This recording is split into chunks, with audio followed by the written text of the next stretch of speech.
Las opiniones vertidas en este espacio son de exclusiva responsabilidad de quien la emite y no representa necesariamente el pensamiento de la producción. El contenido es meramente informativo y educativo. Si tú o alguien que conoces está pasando por un momento difícil, busca ayuda profesional.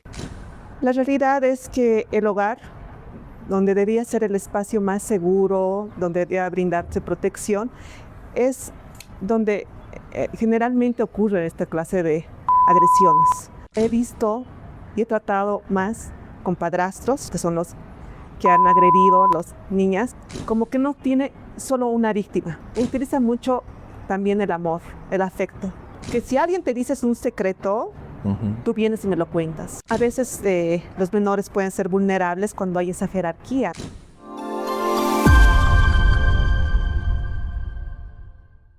A veces el peligro para los niños no está solo en las calles. Muchas veces está más cerca de lo que pensamos.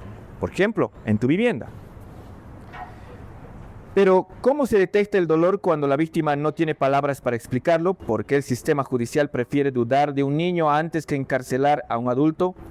Hoy en El Vigilante entramos a la Cámara Gesell y al consultorio forense con Jenny Rodríguez Ortuño, psicóloga experta de la Fundación Voces Libres y perito judicial. Jenny ha pasado una década traduciendo el silencio de cientos de menores vulnerados. Hoy nos contará lo que los expedientes callan, cómo se rompe el muro del engaño familiar y sobre todo, qué debemos hacer hoy mismo para que la próxima noticia no sea el nombre de tu hijo. Jenny, ¿cómo estás? Bienvenida. Gracias por acompañarme. ¿Qué tal? Quisiera saber inicialmente tu experiencia, qué percepción te genera sobre la vulneración a los niños y cómo se ha generado el cuadro estadístico durante estos meses, durante estos últimos años. Bueno, buenas tardes, gracias por la invitación. En mi experiencia he visto que hay bastante, ¿no es cierto? Uno, por las redes sociales se visibiliza mucho más la información, pero en la realidad, hablando estadísticamente, vemos que el 30% de las niñas ha sido vulnerado en ese aspecto. Y el 10% de los niños en alguna época de su vida ha sido también agredido. No. En la experiencia que tiene, ¿qué es lo que ha ocurrido? Perdón, te voy a tutear. En la experiencia que tienes, ¿qué es lo que ocurre para que el secuestrador tenga la posibilidad de acercarse al menor, capturarlo y dejar este momento tan lamentable en su vida? La realidad es que el hogar, donde debía ser el espacio más seguro, donde debía brindarse protección, es donde generalmente ocurre esta clase de agresiones, ¿no? Donde tendrían que cuidarte, protegerte, ocurre. Y es por eso que los niños o niñas callan, los niños ceden, podrían decir ceden, porque a veces puede ser un papá o padrastro, un hermano, un primo, un tío, un abuelo del agresor. Está muy cerca. Muy cerca. Ahora, en los casos que tú has visto, me imagino que hay gente que también es poderosa, hay gente importante. ¿Hay algún caso, algún testimonio que nos hable de la acción de un pastor, de un sacerdote, de un maestro? ¿Qué casos son los que se fija en tu cabeza también por la situación que a veces puede ser hasta increíble? Sí, bueno, en mi experiencia he visto y he tratado más con padrastros, que son los que han agredido a las niñas, como también algún tío o un hermanastro, un vecino, ¿con qué poder podría ser? Uno de la tienda, que le da, alguna vez le puede dar algunas galletas o algo. Regalitos. Sí, es una forma de atraer también, ¿no? La confianza, primero, si vamos a ir por los pasos, cómo va el agresor, va ganando la confianza. ¿Algún caso específico que recuerdes? Sí. Fue un caso donde una niña, generalmente en esta situación, un caso donde una mamá y ambos trabajaban, papá y madre trabajaban, se quedaba con la niñera o a veces con la abuelita y todo, ¿no? Entonces los niños iban a la tienda que quedaba a 2 casas de su domicilio. Entonces el de la tienda, el ventero, es que iban por, no sé, un chicolac. Pero te regalo un dulce, no tiene dinero para más, entonces, pero, la próxima un chocolate, y así de a poco, ¿no? Y empiezan de a poco, ganándose la confianza con regalos, y luego el siguiente paso ya es el juego, jugamos algo, ¿no? Entonces es un juego con cosquillas, podría ser también, ¿no? Cosquillas donde puede empezar primero por los hombritos, la barriguita, y poco a poco acercándose a las partes íntimas de la niña.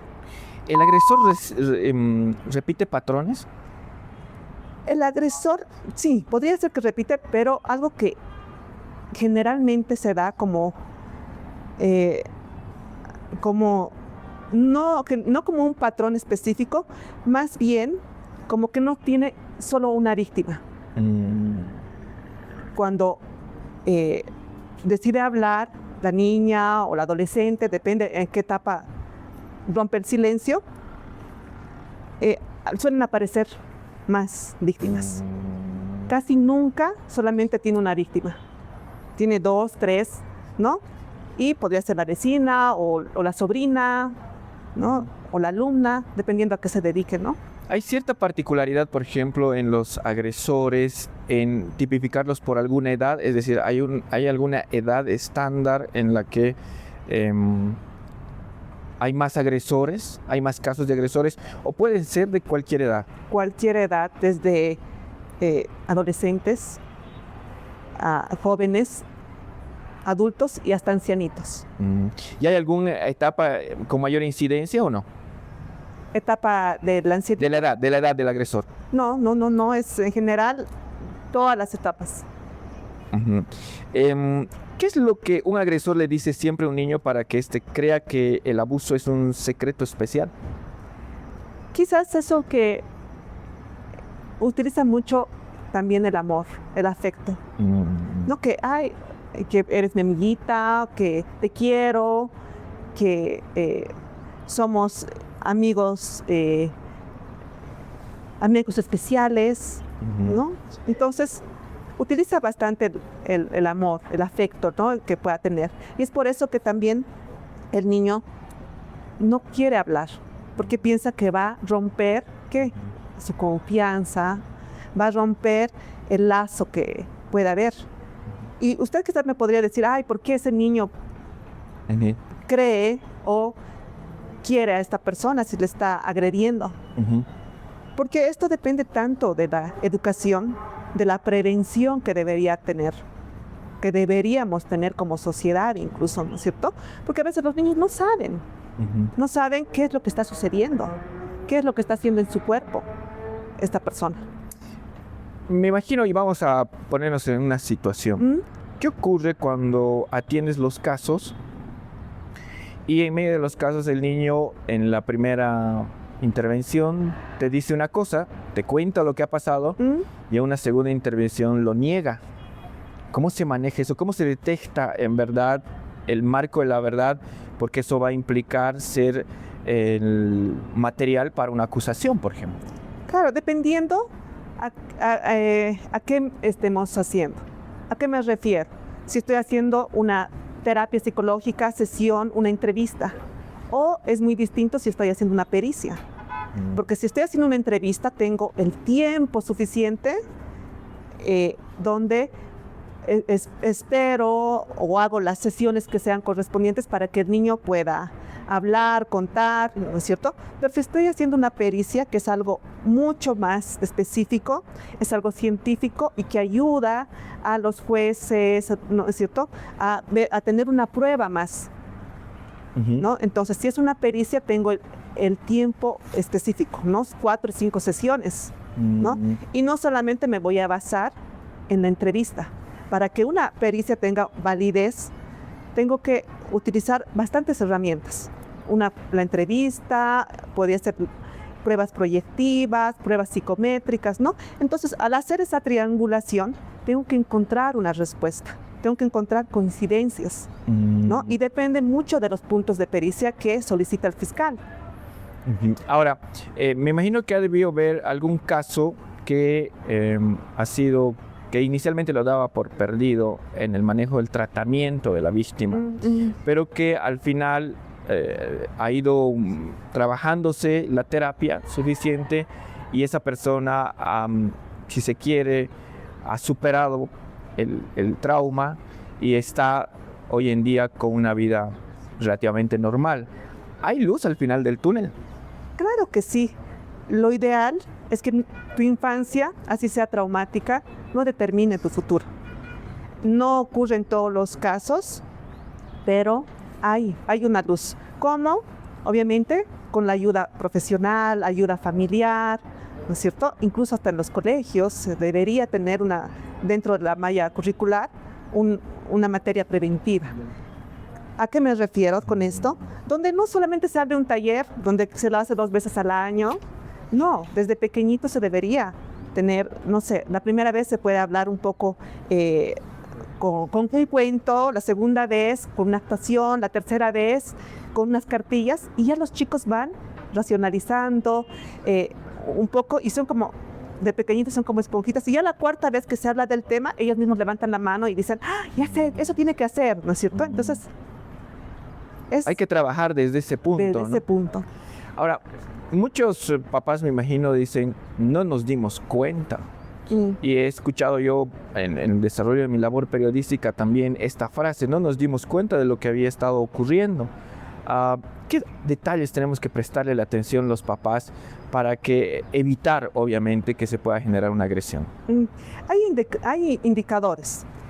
Bueno, para evitar, lo primero sería la educación, ¿no es cierto? Enseñarles desde pequeñitos, desde ya los 3, 4 años, sus partes privadas, con sus nombres, ¿no? ¿Por qué? Porque a veces solemos llamarle galletita, no es cierto. Entonces tenemos que poner los nombres adecuados, sin vergüenza, ¿no es cierto? Sin vergüenza decir, y obviamente hablar del cuidado, de que si alguien te dice un secreto, tú vienes y me lo cuentas. No hay secretos. Un marco de confianza. Marco de la confianza, ¿no es cierto? Y incluso a veces en la escuela, al compañerito y todo, no, hay tipos de secretos. Igual se le explica, hay tipos. A ver, no sé, el regalo para mamá es un secreto, hay secretos buenos y malos. Entonces también, es desde la educación, yo creo, es para prevenir. Y como le decía, desde los 4 o 3 años, desde que ya empiezan a hablar, a comprender,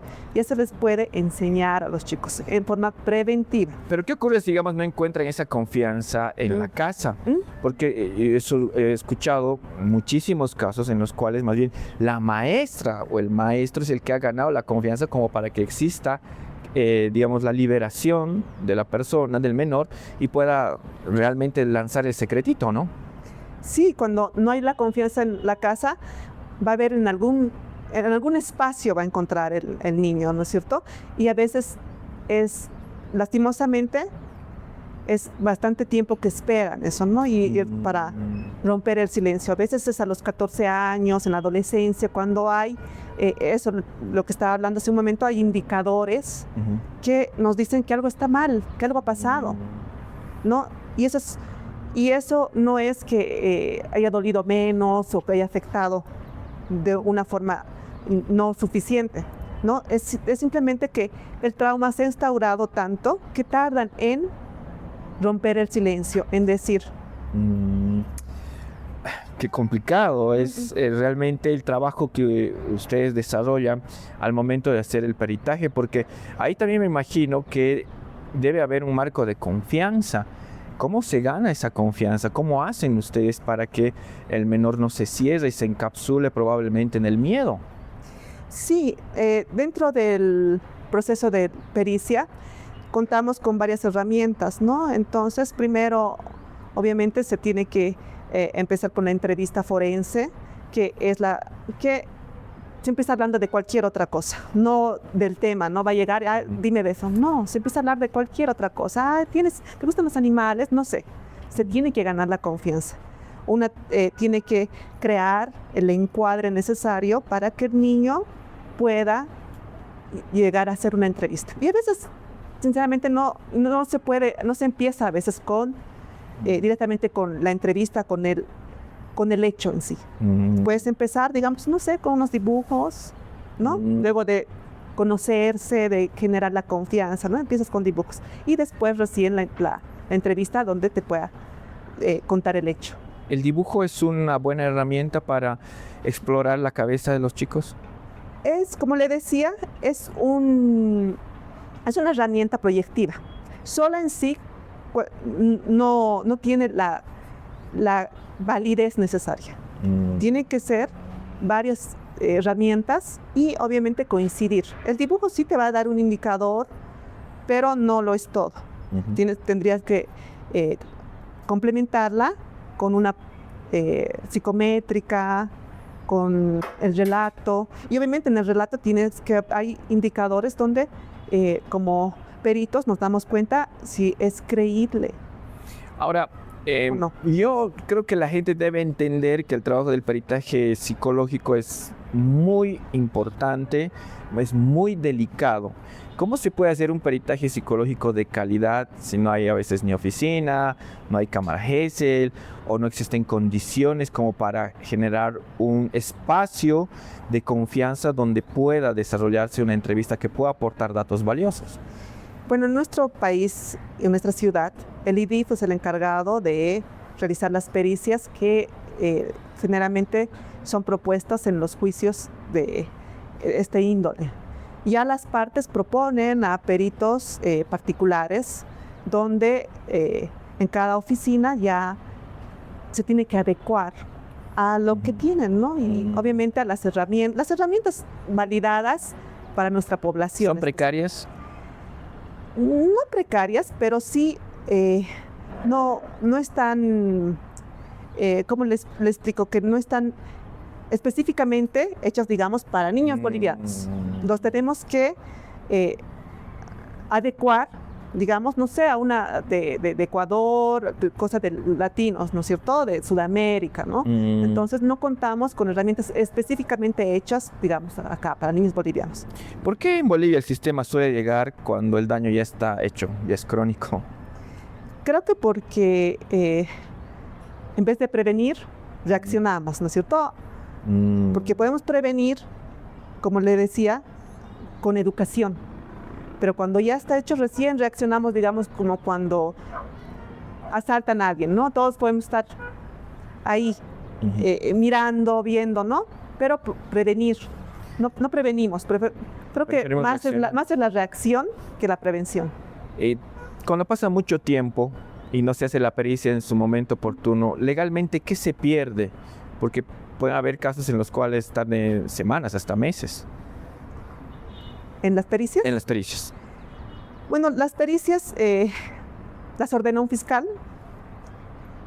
Los pasos a seguir son el juramento en la fiscalía. Una vez hagas el juramento, tienes más o menos un mes para realizar la pericia, ¿no? Para hacer las entrevistas y concluir con el informe. ¿No? Y ese lapso de un mes dentro del juicio. Del juicio en proceso. ¿Es suficiente ese tiempo? Sí, porque 5 sesiones son las que generalmente se hacen, ¿no? Incluso en el IDIF, creo que a estas alturas estamos a finales de marzo, ¿no? Ya tienen agenda llena hasta el año ellos. Wow. O sea, si uno va al IDIF, quiero hacer una pericia, me han solicitado todo eso, te dicen para el 2027, febrero tengo, enero. Está colapsado, que no hay espacio. Pero digamos que consigo un espacio. Legalmente eso perjudica muchísimo porque la memoria también comienza a ser frágil o empiezan a haber otro tipo de problemas en la cabecita que podrían, digamos, eliminar la posibilidad de hacer un asentamiento legal mucho más potente, ¿no? Claro que sí. En relación a pericias psicológicas, es eso lo que tenemos en nuestra ciudad, el colapso que hay. Y obviamente que hay esa falla de memoria, incluso nosotros, los adultos, pero nosotros contamos con las herramientas necesarias, porque, como le decía, no es al momento que hacen la denuncia, que ha ocurrido hace una semana, hace 2 semanas. Hay veces que a los 18, a los 20, 21 años. Después ya pasó mucho tiempo. Muchos años han pasado, ¿no? Entonces, se realiza recién la denuncia, porque rompieron el silencio después de 10 años, ¿no? Y tiene la misma validez, se encuentra. Dinos la verdad, ¿cómo se obtiene una sentencia con solamente el testimonio de un niño de 5 o 6 años? Solo con el testimonio no se obtiene, no se obtiene. En realidad está la burocracia y aparte en nuestro país no estamos tomando en cuenta el interés superior del niño. La convención que se ha hecho con tantos países para velar el interés superior del niño. ¿Qué es el interés superior del niño? Creerle al niño. Exacto. ¿No es cierto? ¿La norma no privilegia eso, es decir, el testimonio del menor? No, porque necesitan más indicadores. ¿Por qué? Porque la ley eso también faculta, ¿no? ¿No es cierto? Que el agresor y la víctima, ¿no es cierto? Tanto ambos tienen que mostrar sus pruebas. Entonces, la pericia, ¿qué es? Es una prueba. Ahora, en este trabajo que se desarrolla ya cotidianamente, ¿cuál es el error técnico más común que se comete, digamos, en el proceso de establecer la entrevista o de desarrollar la pericia, que a veces permite que el agresor quede libre? O sin culpa, o con agravantes que no son lo que corresponde a la realidad. Quizás los puntos de pericia. ¿Por qué? Porque el perito solo puede responder técnicamente a los puntos de pericia. ¿Estos qué son? Son 3 a 4, 5 preguntas máximo que hace el fiscal respecto al caso. No sé, pueden poner si la víctima tiene secuelas respecto al hecho denunciado o la personalidad de este, no se ponen nombres obviamente, iniciales, y no ponen específicamente los puntos de pericia adecuados para que se respondan y pueda así encontrar obviamente una respuesta y también una prueba. Puede haber manipulación Claro en ese protocolo que se desarrolla. Claro que sí. De hecho, estos puntos podrían ser manipulados en beneficio de alguien también, ¿no? Claro. ¿Lo son? A veces yo creo que sí, puede ser. Desde la perspectiva profesional que tienes, ¿has visto que has dudado y dicho, no, esto no puede ser así? A veces pareciera que sí, ¿no? Porque hay puntos de pericia que no nada que ver como que con el hecho investigado, ¿me entiende? Entonces, como, ¿para qué esto, no? Entonces, como... O sea, hay lo que llaman un incaso de lo que Sí. está ocurriendo, Claro. pero que, digamos, no coincide con la realidad. ¿Te has llegado a indignar por eso en algún momento? Digamos, has dicho esto, no puede ser, porque yo veo la cosa desde otra perspectiva.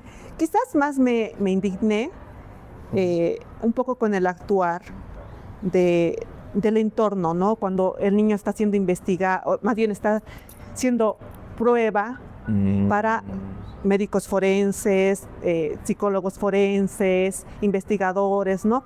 Cuando ya no quiere hacerse revisar, ya no quiere, y peor por un hombre, porque un hombre ha sido el agresor. Entonces, no se toma en cuenta eso de que un niño está llorando porque no quiere que le toque. No, entonces, algo pasa.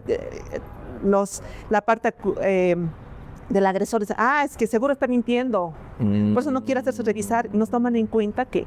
Se está revictimizando. Claro, y aparte que puede estar repitiendo, acordándose, y que le toque nuevamente un doctor. Yo sé que es un médico profesional, ¿no? Pero es varón y él puede realmente relacionarlo con su agresor. ¿Y el Estado, el gobierno o las instancias pertinentes garantizan realmente una recuperación hasta el final? ¿O solamente llegan a que se justifique, digamos, la agresión y se acabó ahí? ¿O hay en verdad un seguimiento como para que la víctima pueda en un tiempo pertinente recuperarse? Realmente no. Creo que es la denuncia, no se hace el seguimiento necesario. De oficio tendrían que realizarlo, ¿no? Pero si no, si no la víctima, en este caso la familia, que son víctimas secundarias, no están tras el proceso, se va cayendo, ¿no? Se va cayendo de a poco. Y realmente no se llega a hacer la reposición del daño, que se tendría que hacer, ¿no es cierto? La reposición del daño, que las sesiones correspondientes, con 2 o 3 sesiones, piensan que ya sanaron, ya es como que, ¿no? Y no es así. Tendrían que hacer la reposición del daño, todo, obviamente el Estado. ¿Cómo se aborda el caso en el momento de la pericia cuando el menor no quiere hablar? ¿Qué se hace? En sí no me ha tocado. Siempre has encontrado la puerta. He encontrado la puerta para, ¿no? Como les decía, a veces empezamos por otras pruebas y al último por la entrevista. Y pienso que quizás se te podría alargar un poco, ¿no? Un poco pedir la autorización correspondiente para alargar el tiempo. ¿Y algún colega le ha explicado una situación así difícil de manejar, donde el silencio ha sido, digamos, constante y no pudo abrirse el menor? No, porque cuando llegan a esa instancia de denunciar, casi nunca es en el momento. Es cuando ya ha pasado el tiempo y necesitan sacar. Necesitan que se haga justicia para sanar. Hay que ser paciente también, ¿no? En esa espera. Yo creo que uno de los ámbitos donde se genera un marco de riesgo alto también es el tema de las unidades educativas, por la relación que existe y muchas veces de imposición incluso del maestro sobre el estudiante. ¿Cuán complicado es ver este tema desde esa perspectiva? Es decir, el hecho de que la escuela también se convierta en un factor de vulnerabilidad para los menores. En sí, a veces los menores pueden ser vulnerables cuando hay esa jerarquía, ¿no es cierto? Esa jerarquía de que el otro tiene el poder, ya sea con notas, con poder económico, ¿no es cierto? Entonces se tendría que abordar también en las unidades educativas con un gabinete psicológico, ¿no? Que hay en la mayoría de los colegios particulares, pero en los fiscales y de convenio no existen gabinetes psicológicos donde los niños o adolescentes puedan acudir en momentos específicos. ¿Te ha tocado tener algún caso en el cual la unidad educativa, digamos, ha detectado el caso pero no lo ha querido denunciar o manejar en el marco de las autoridades porque iba a afectar el prestigio o la unidad educativa?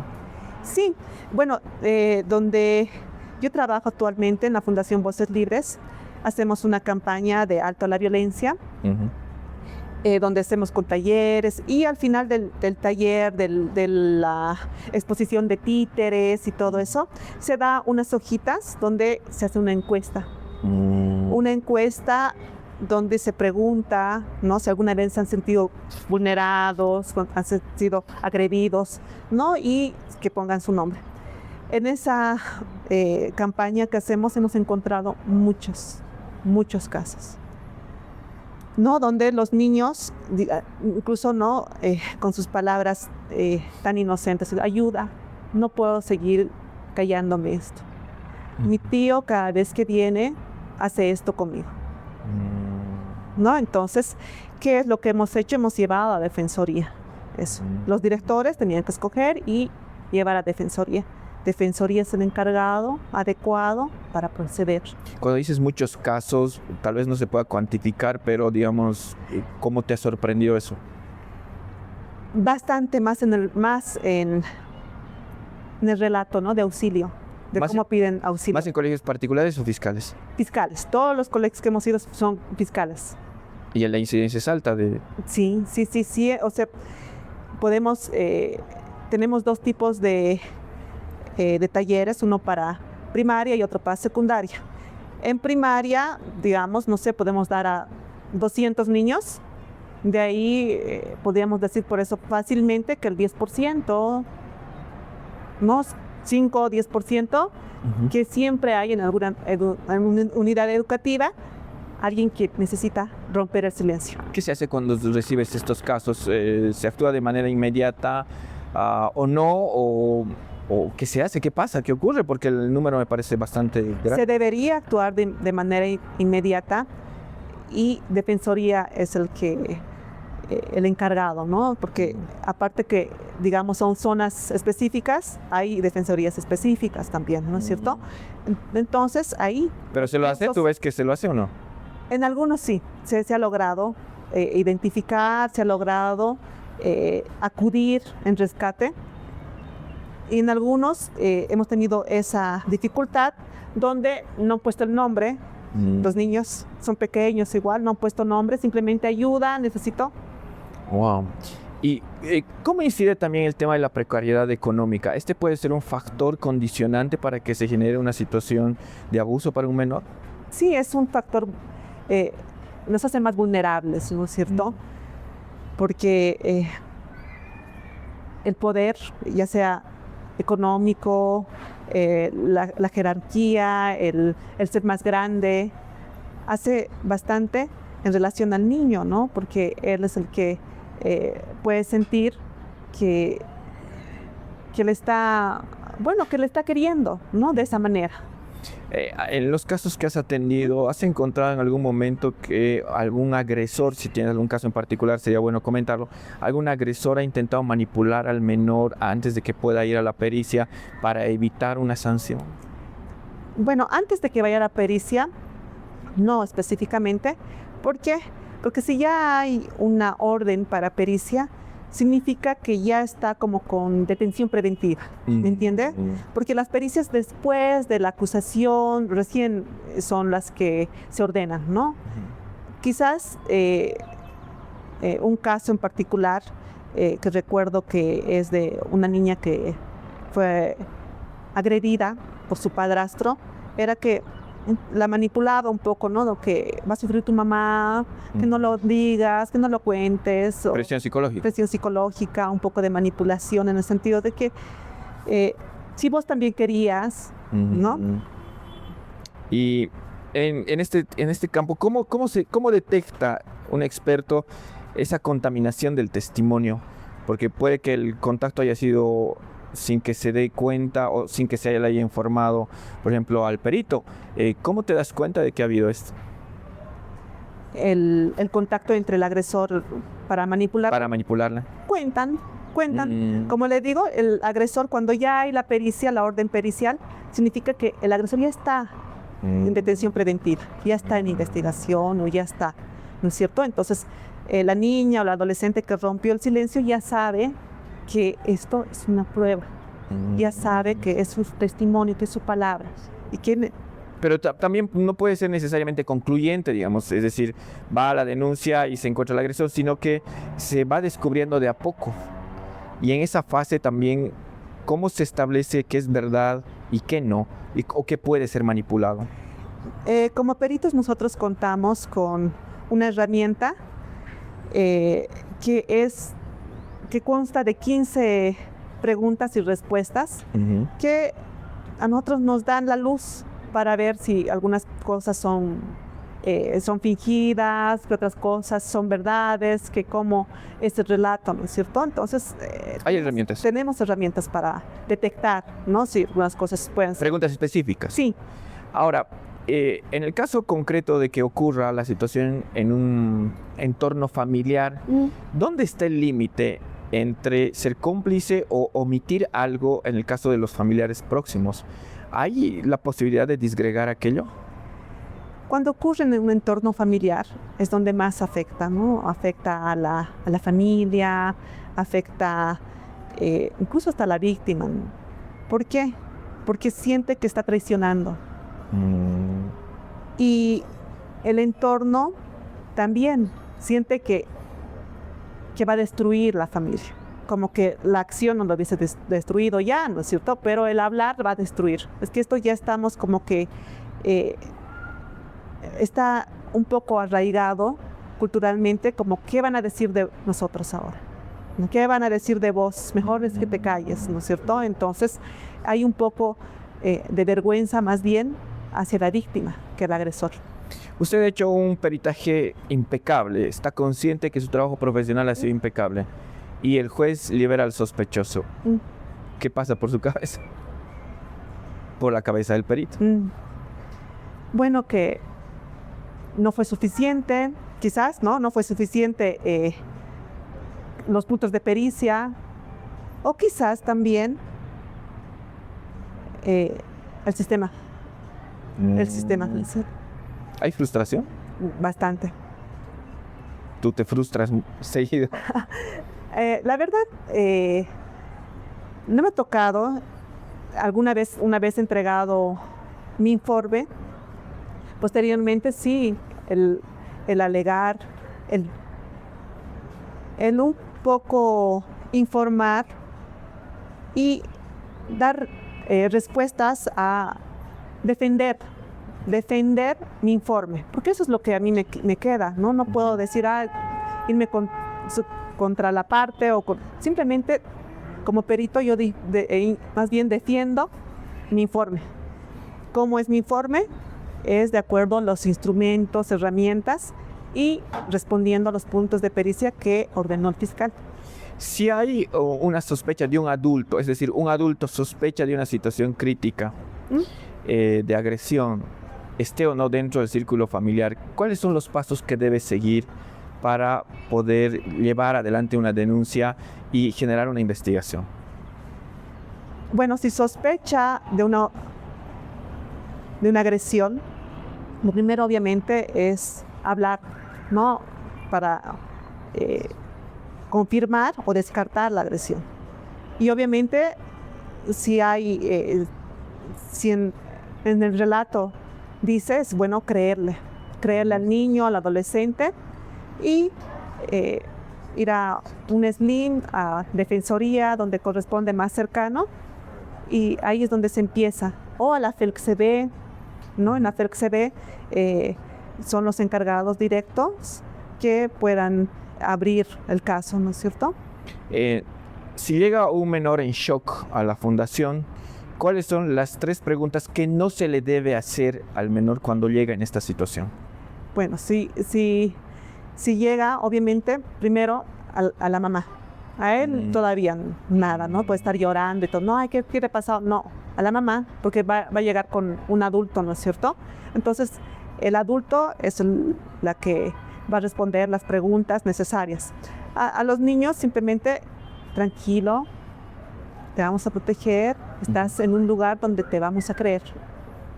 Y eso como que le da este marco de estabilidad, de protección, para que pueda primero, me imagino, calmarse, ¿no? Claro, le contenemos, ¿no? Le contenemos un poco.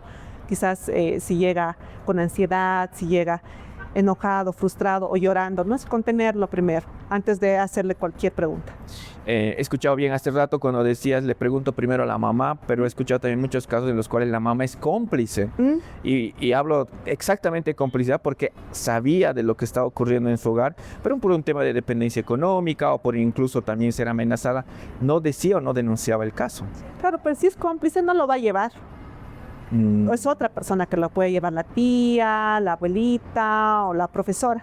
Pero si es que es cómplice es difícil que lo lleve. Ya directamente en las investigaciones puede decir, no, así yo no sabía, no me he dado cuenta, o me ha dicho jugando, ¿no? Posteriormente.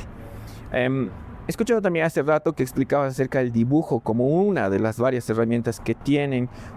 Es una herramienta proyectista, está bien utilizado el término. ¿Cuánto realmente sirve un dibujo para develar, establecer qué es lo que le ha ocurrido a un menor? Dibujo es una herramienta proyectiva. Es eso, ¿no? Como dice que se proyecta, como que se ve, ¿no? Y de acuerdo, no es tan objetiva por sí misma, ¿no? Tiene que sí o sí ser nuevamente, más bien, tiene que tomarse en cuenta otras pruebas. Por sí mismo no es como un indicador digamos, de una agresión.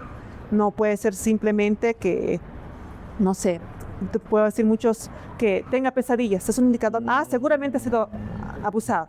No, no es simplemente ese indicador. Tiene que haber varios indicadores para nosotros constatar de que sí ha sufrido una agresión. ¿Cuáles son las consecuencias de una agresión, de un abuso? Bueno, en el menor. Son bastantes. Podríamos decir desde ansiedad, depresión, ¿no? Intentos de suicidio.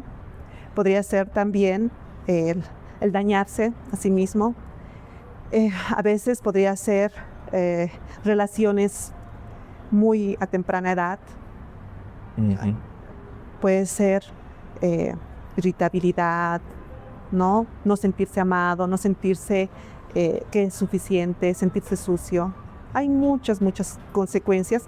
De las más graves, como le decía, es eso, ¿no? No sentirse que vale. Bueno, esta ha sido una charla con muchas emociones, te aseguro. Ha sido una charla en la que he querido tener el tacto suficiente como para que la gente pueda darse cuenta de que el trabajo no es sencillo, de que hay casos que realmente son complicados, difíciles de manejar. Y quiero agradecerte por ello, pero también quiero agradecer hoy a Vistana, porque Vistana nos permite estar en sus instalaciones, es nuestra casa, y nos permite con ustedes compartir estas entrevistas que estamos seguros tienen el carácter de orientarle, porque de lo que estamos hablando no ocurre ni siquiera fuera de nuestras fronteras o está muy lejos de nosotros, ocurre en absolutamente todos los lugares. El asunto es que muchas veces no se denuncia. Hoy hemos abierto este expediente que muchos prefieren mantener bajo llave. Gracias a Jenny Lirio Rodríguez, por recordarnos que el silencio no es paz, es complicidad. En Bolivia la justicia suele ser lenta, pero nuestra mirada como sociedad tiene que ser inmediata. Si después de escuchar estos casos usted decide seguir mirando hacia otro lado, el sistema habrá ganado otra batalla. Pero si hoy aprendió a identificar una señal en nuestra conversación, o a escuchar un silencio, o a cuestionar una impunidad, entonces este podcast siempre tendrá sentido y ha cumplido su misión. Muchísimas gracias, te agradezco mucho por compartir tu experiencia. Sé que es difícil para ti hablar de esto y un privilegio para nosotros que puedas hacerlo aquí en El Vigilante.